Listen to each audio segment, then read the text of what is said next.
Buenas noches, don Héctor.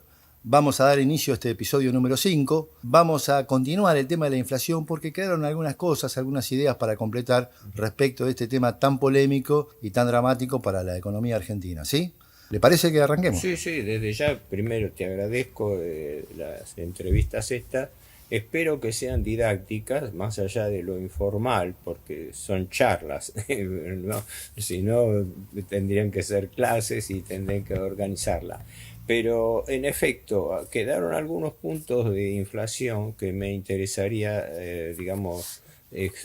desarrollar. Pero fundamentalmente esto, nosotros en el último episodio nos hemos concentrado en la naturaleza y alcance de la inflación. Pero hay otra dimensión paralela de la inflación, que es cómo la inflación se relaciona con las finanzas públicas, con la finanza del Estado. Es decir, cuál, para decirlo de una manera, es el efecto macroeconómico que tiene la inflación. Es decir, cómo lo recibe y lo sufre la población en general. Este es el tema que me parece importante tocar ahora, porque en realidad, si vos te fijas, la inflación es la herramienta más poderosa, más terrible de redistribución de ingresos. ¿Por qué? Porque la inflación lleva a un juego de suma cero. Se llama juego de suma cero cuando lo que gana uno lo pierde otro. Y por más que la torta cuantitativa sea grande por el mayor empapelamiento público producto de la inflación, pero algunos ganan y otros pierden. Y eso implica una redistribución de ingresos mayúscula con un problema, que ese efecto es regresivo, es decir, lo sufren más los que menos tienen. Este tema, ojo, que está en la palestra hoy en la Argentina, no es nuevo, pero que se está agravando porque en la medida en que aumente la inflación, aumenta esa asimetría, ¿no? No por nada la Comisión Episcopal Católica lo está señalando, no son los únicos desde ya, pero quiero decir, no es ya desde un punto de vista político, es desde un punto de vista del análisis estructural de lo que está pasando. Así que acá hay un problema que es este, se está distorsionando la fuente de financiamiento del Estado. No sé si lo comentamos anteriormente, pero esto es de texto. El Estado tiene tres fuentes básicas y clásicas de financiamiento. La primera es la recaudación de impuestos, la recaudación tributaria, impositiva y previsional. La segunda es la emisión controlada de dinero, no la emisión incontrolada, sino la emisión controlada porque el Estado tiene y le corresponde lo que se llama desde tiempos medievales el derecho de señoreaje, que creo que hemos hablado. Es decir, el derecho de señoreaje es simplemente la facultad del Estado de emitir moneda, y de emitir moneda que tenga lo que técnicamente se llama valor cancelatorio. Esto hay que grabárselo. La palabra, la expresión valor cancelatorio quiere decir que la moneda es recibida, que la moneda sirve para cancelar deuda, ¿no? Si yo vengo y te quiero pagar con un billete extraño, vos me vas a decir que no. Entonces, esto es importante. Entonces, dentro de esto, ¿qué ocurre? Se da la alternativa de que la primera fuente de financiamiento es la recaudación tributaria. La segunda es la emisión controlada de dinero. Y la tercera es el endeudamiento. Y como en realidad la recaudación es fija, porque la recaudación puede subir o bajar, pero ya es institucional. La forma de financiamiento del Estado es a través de impuestos, tasas, contribuciones, etc. Pero es la recaudación tributaria que se llama. Entonces la alternativa que queda es, cuando el gobierno tiene déficit, que casi todos los gobiernos del mundo tienen déficit, y la Argentina en principio bien, salvo una experiencia reciente que después si querés lo hablamos. Definamos déficit. El déficit fiscal es el producto o diferencia entre los ingresos del Estado, la recaudación total, y los gastos totales del Estado. La diferencia, el resultado, como cualquier cuenta de almacenero o como cualquier cuenta de presupuesto, da el resultado. Si el resultado es positivo es superávit, si el resultado negativo es déficit. La Argentina desde hace décadas tiene déficit, salvo la experiencia reciente, que después vamos a comentar cómo y por qué se da, del primer bimestre de este año 2024, donde ocurrió un hecho históricamente insólito en materia financiera. El Estado tiene superávit. Ahora hay que ver cómo tuvo ese superávit, y la inflación le ayudó a tenerlo, justamente. Ahí también se habla de déficit primario y déficit secundario, que es cuando se incorpora. Explíquelo. La diferencia es esta, está bien la pregunta, porque hay que aclararlo. El resultado es ingresos menos gastos, como en una economía hogareña. Yo gano tanto, yo tengo tantos ingresos de mi negocio, gasto tanto, la diferencia me da el resultado.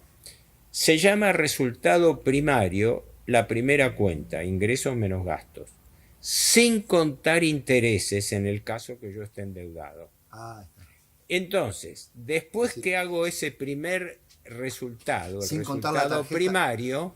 Para un particular sería sin contar la tarjeta de crédito. Exacto, sin contar o los intereses de la tarjeta de crédito, porque en realidad lo que el Estado hace no cancela capital, sino renueva. Entonces el único gasto concreto que tiene es los intereses. Y ahí viene la diferencia. El resultado primario, ingreso menos gasto, cuando da déficit, cuando da un resultado, a ese resultado se le agrega, se le resta los intereses a pagar, y eso da el resultado financiero. Por eso el resultado primario es ingresos menos gastos, sin contar intereses. Cuando descuento los intereses me da el resultado financiero. En la Argentina tradicionalmente han sido negativos los dos, pero el fundamental déficit lo da los intereses de la deuda, por lo cual el resultado financiero es el que manda. Esto está. Ahora, vuelvo a lo que decía. El Estado tiene tres fuentes de financiamiento. Una es, en principio es indiscutible, la recaudación tributaria. Pero después viene la alternativa. Financiarse con emisión de dinero o financiarse con deuda. Yo he citado muchas veces esto. El fallecido profesor Walter Beberage Allende, que era una autoridad en la materia, una vez hablando con él me acuerdo porque yo era entonces joven, y así que son esas enseñanzas que te quedan grabadas, ¿viste? Dice, si bien, financiar el déficit fiscal cuando se produce no es positivo porque es déficit, ¿no? Pero entre financiar el déficit emitiendo moneda o emitiendo deuda, siempre por definición a mi Estado me va a convenir financiarlo emitiendo dinero con emisión monetaria y no con deuda. Porque por el dinero que yo, Estado, emito por señoreaje no pago interés, mientras que por la deuda sí. Y la Argentina tiene una trágica experiencia. Hace 46 años que estamos metidos en esa trampa. Y todavía nos lo repiten todos los días. Emisión está prohibido, emisión no, es inflacionaria. Dogma de que toda emisión es inflacionaria cuando eso no está empíricamente probado. Pero fundamentalmente el engaño está, no emitan moneda. Entonces, ¿qué quiere decir? Emitan deuda. ¿Qué es lo que está haciendo este gobierno como hicieron todos los anteriores? ¿De verdad? 2 meses de gestión de gobierno, 2 meses de gestión de este año, enero y febrero, ya el aumento de la deuda que se ha producido solamente en cabeza del Estado central está en el orden de los 15-20 mil millones de dólares. Por anatocismo. No necesariamente por anatocismo. El anatocismo juega en parte cuando yo no llego a pagar intereses y los capitalizo. Tiene su componente, efectivamente, una gran parte del dinero se capitaliza. Eso es más que nada válido para la deuda del Banco Central. Una parte efectivamente es anatocismo, pero el grueso en este momento se está pagando. Y se está pagando con el ajuste, que después, si tenemos tiempo, lo comentamos. Pero entonces quiero que quede claro esto. El Estado tiene 3 fuentes de financiamiento: recaudación, emisión monetaria y deuda. La recaudación es una constante, será más, será menos, pero es una constante en el financiamiento del Estado. Entonces, el gran dilema es, ¿nos financiamos con emisión monetaria o nos financiamos con deuda. Según los economistas del establishment y todos los cuadros de formación del gobierno, entre emitir deuda y emitir moneda y emitir deuda, son proclives a emitir deuda, o sea, a la variante peor. Con el argumento de que la emisión monetaria genera inflación, entonces hay que emitir deuda, como si la deuda no generase inflación, porque genera más gasto público por intereses, y después, como en la Argentina, que tenemos una deuda impagable que pasa a los 400.000 millones de dólares, al ser la deuda impagable, lo que tenemos permanentemente es un diezmo laico que se llama intereses de la deuda, que es lo que nos está desgastando.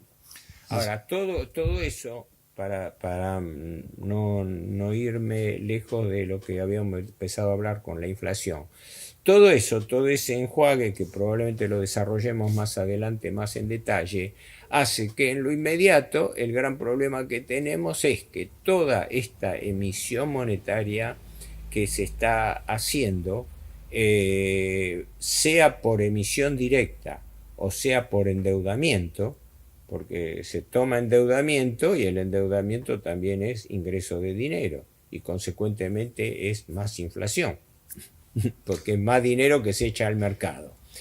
La inflación no es necesariamente producto de la emisión monetaria, lo hemos explicado la otra vez. No es el origen, no es que yo emita dinero, sino es el destino que le doy a ese dinero. Y como el destino del dinero es pagar intereses, entonces estamos en un destino estéril del dinero, que es pagar intereses. El superávit fiscal récord que obtuvo el gobierno Milei en enero fue de 2 billones de pesos, una cosa insólita. Sí, pero ¿para qué se utilizaron esos 2 billones de pesos? 1,5 billones, las 3/4 partes de ese superávit, ¿fue para qué? Para pagar intereses de la deuda. Entonces estamos sufriendo el problema de esta inflación, el problema de que continúa la inflación, pagamos más intereses, tenemos más gasto público y consecuentemente provocamos recesión económica. Pero la anuncian con orgullo esta inflación. Ah, sí, para ellos sí, con el viejo argumento de que hay que hacer sacrificios hoy porque mañana vamos a estar bien, ¿no? La paradoja que planteaba hace décadas el economista y periodista Enrique Silverstein, ¿no? Que decía que el discurso tipo del ministro de Economía, un libro escrito en 1971, lo tengo, mira, es este. Sí. Este me lo había recomendado, ¿sabés quién? Esto me lo recomendó Alejandro Olmos, con quien yo colaboré.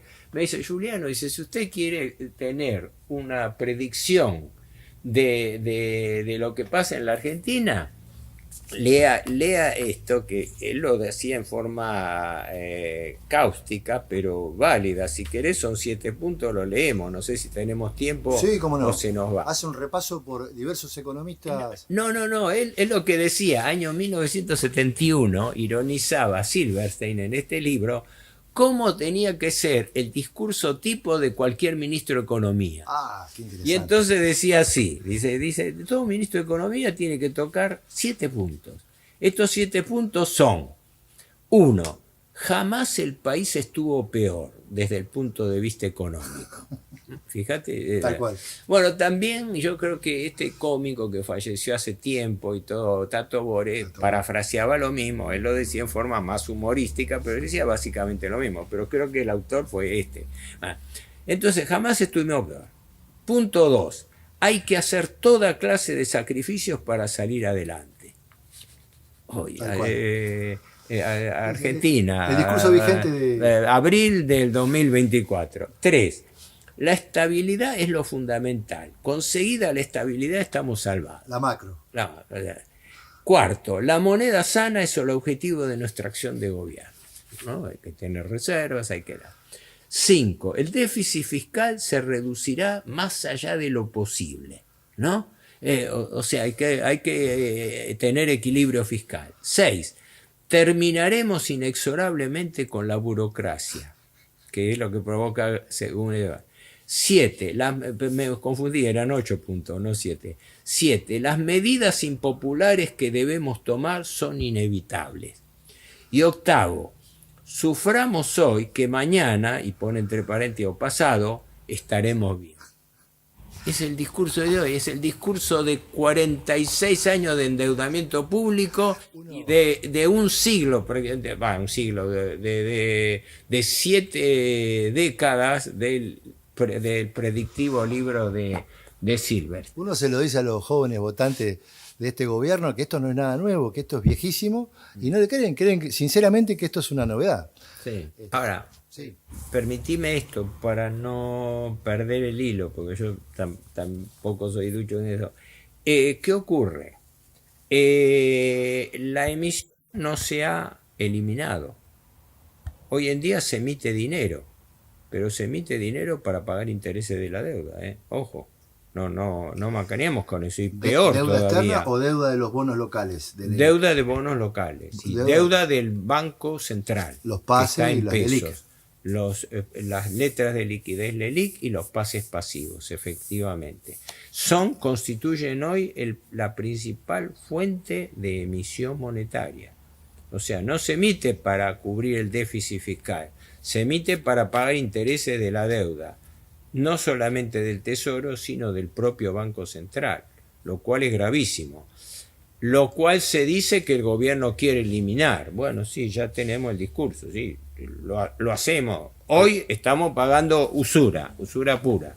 El día de mañana esperamos que estemos mejor, pero hoy estamos así. Es decir, lo que no hay es sinceramiento, porque primero, el debate no se sincera si el déficit se cubre con deuda o con emisión, que debiera sincerarse y decirse la verdad. Está cubriendo con deuda, con más deuda.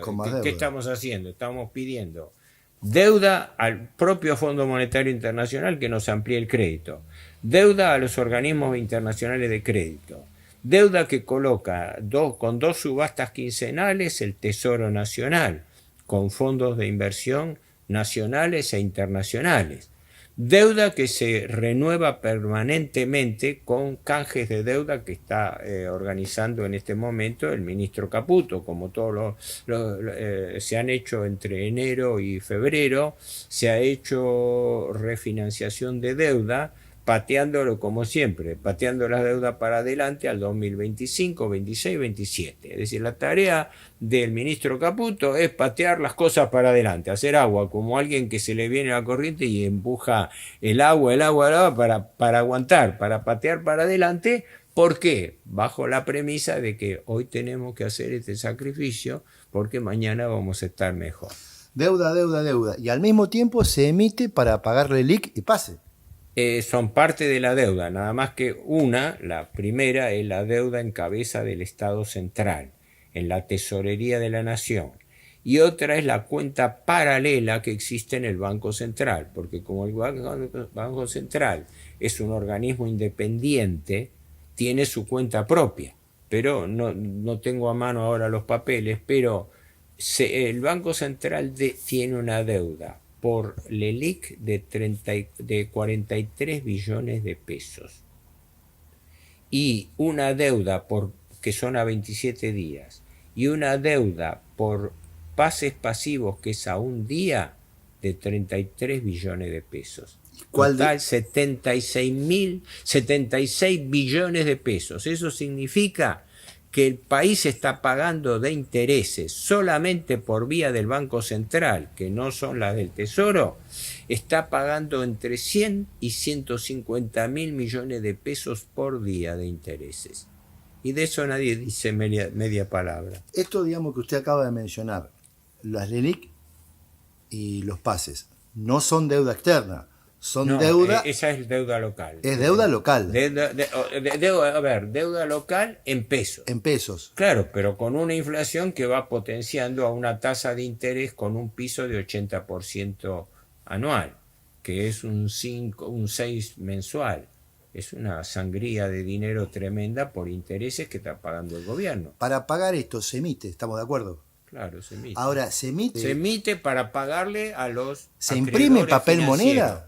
¿Cómo? O sea, ¿realmente se imprime papel moneda? Sí, se imprime. Quiere decir que hoy por hoy la Casa de la Moneda está funcionando a full con esto que usted dice. Sí, no solamente a full, sino que como no tiene capacidad para imprimir tantos billetes, están importando billetes impresos en otros países. Creo que de España, Canadá y Singapur son los principales, venían también de Brasil, perdón, de Brasil. O sea, los billetes que usamos...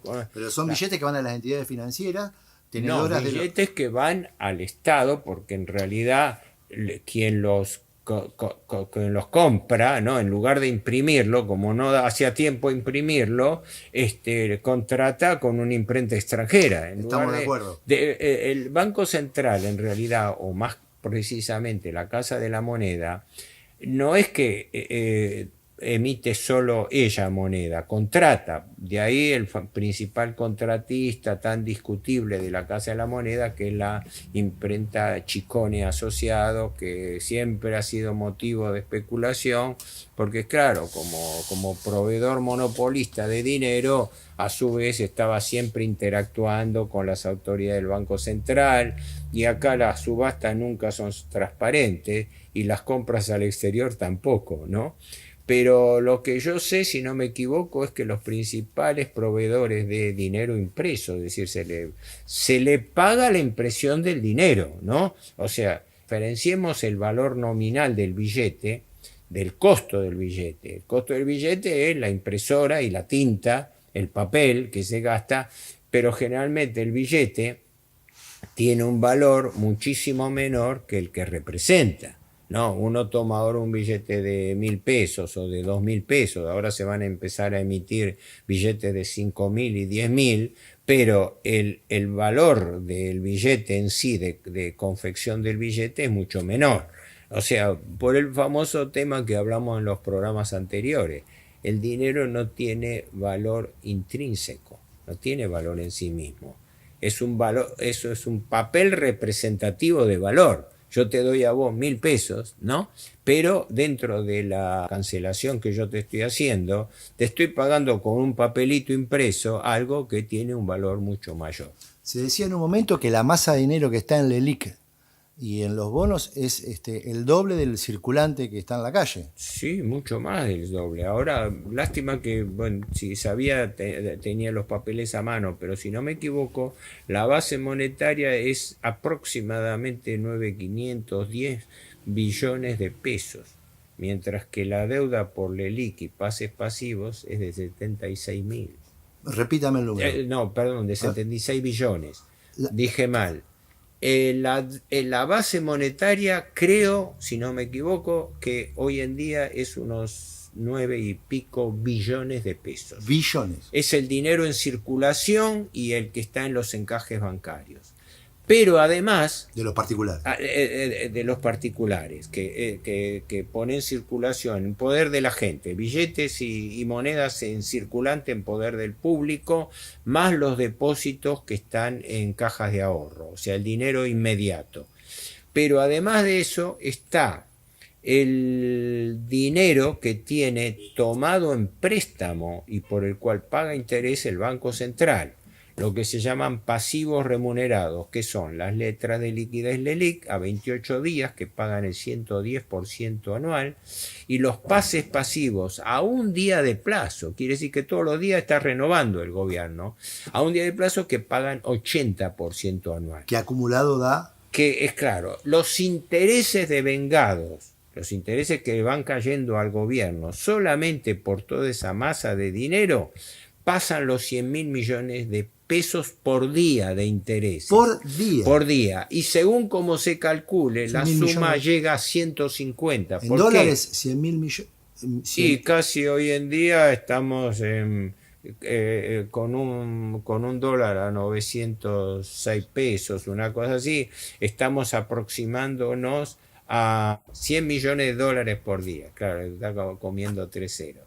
Porque 100.000 millones de pesos equivalen a 100 millones de dólares. Es lo que se imprime hoy que la gente ignora, de que se está imprimiendo esa masa de Sí, dinero. sí, vivimos en un momento hiperinflacionario, aunque la palabra hiperinflacionario es incorrecta porque la hiperinflación es la inflación descontrolada.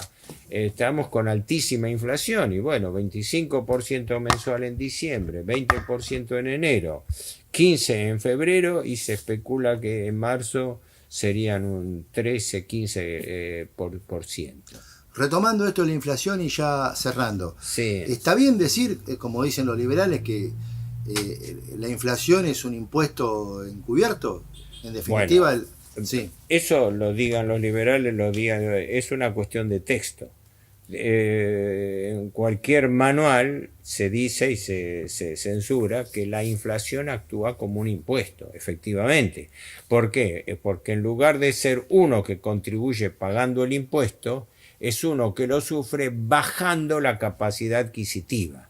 Y ojo que esa es la clave de todo, porque el gobierno se financia y se beneficia con esa caída, porque el gobierno recauda más. La recaudación tributaria en un año subió 256%, mientras que simultáneamente el gasto corriente subió 136-150%. ¿Qué quiere decir? Que el gobierno fue licuando el gasto público gracias a la inflación. Y esa es la política que se está siguiendo hoy. La política de licuar el gasto público. Licuar el gasto público quiere decir que si yo tengo una deuda con vos y no te la actualizo, la inflación te lo está carcomiendo. Entonces, ¿el gobierno qué hizo? Retrasó las remuneraciones de pagos a la administración pública. Los más perjudicados, entre los cuales me encuentro, los jubilados, que han tenido aumentos equivalentes a la mitad de la inflación del periodo. Los planes sociales, la gente que, más allá de que sea correcta o no correcta la asignación, les vale menos la plata. Las obras públicas que se han dejado de pagar y que la inflación sigue carcomiendo. No por nada en este momento la industria de la construcción está sufriendo las consecuencias de ese efecto. Todo eso se resume en una palabra, estanflación. Estanflación quiere decir estancamiento con inflación. Normalmente cuando hay inflación, que se emite mucho dinero, la economía se reactiva porque hay más dinero en circulación y la gente se desprende más rápido del dinero. Pero cuando ocurre este proceso anómalo de estanflación, quiere decir que hay más inflación, como lo estamos viendo ahora en vivo y en directo, hoy mismo en la calle, en nuestra vida cotidiana, pero como los precios se han desbocado desproporcionadamente con respecto a nuestros recursos, ¿qué ocurre? Se está produciendo un fenómeno recesivo. La gente compra menos, cae el consumo, los negocios venden menos, entonces requieren menos a sus proveedores y las plantas producen menos. Las plantas automotrices están suspendiendo personal, están parando las principales plantas del país, General Motors, Toyota, Volkswagen, están parando turnos. ¿Por qué? Porque la gente no compra. Entonces estamos viviendo una de las peores consecuencias de la alta inflación, que es la estanflación, es decir, el estancamiento, la recesión con inflación de precios. ¿Podemos decir de que esta es una recesión planificada? Porque, por ejemplo, el gobierno no homologa acuerdos salariales por encima de la inflación, no lo permiten, lo dicen explícitamente, quieren que esté por debajo de la inflación. ¿Cómo se explica eso? Yo pienso así exactamente. El fenómeno inflacionario no es un fenómeno espontáneo de la sociedad, se produce. ¿Y el motor cuál es? La remarcación salvaje de precios. ¿Eso de quién depende? ¿Por qué los precios aumentaron 25% en diciembre? ¿Qué fenómeno especial hubo? ¿El gobierno emitió? No.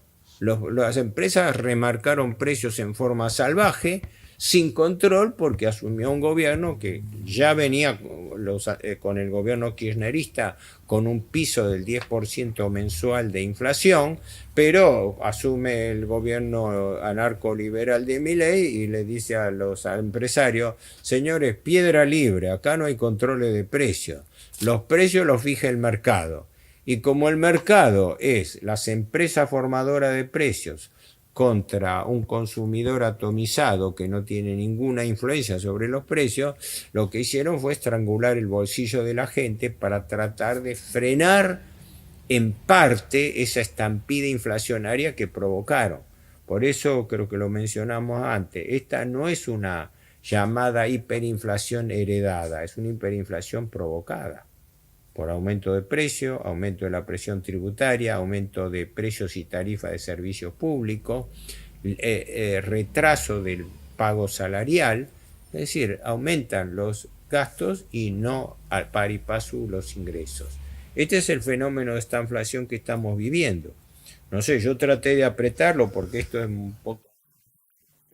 Haber tratado de responder a esto. Primero, sí, que la inflación efectivamente actúa como un impuesto, pero un impuesto regresivo que perjudica a los que menos tienen, porque los que tienen capacidad de ahorro sacrifican una parte de capacidad de ahorro. El hombre sumergido, el tipo que está debajo del nivel de capacidad de respuesta, ese pasa hambre o tiene que salir a hacer cualquier cosa para sobrevivir.